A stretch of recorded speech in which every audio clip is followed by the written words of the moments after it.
ഇന്ന് ഞങ്ങൾക്ക് നല്ല ഫ്രഷ് ആയിട്ടുള്ള ചെമ്മീൻ കിട്ടി. അപ്പോൾ ചെമ്മീൻ വെച്ചിട്ടൊരു ഹാക്കാണ് ചെയ്യാൻ പോണത്.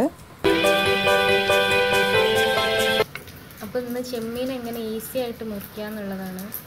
അപ്പോൾ നമ്മൾ നോർമലി മുറിക്കുമ്പോൾ ഇങ്ങനെ കുറേ പണിയാണ് മുറിച്ച് തൊലിച്ചെടുക്കാൻ വേണ്ടിയിട്ട്. അപ്പോൾ ഈസി ആയിട്ട് മുറിക്കാൻ ഇങ്ങനെ എടുക്കാം.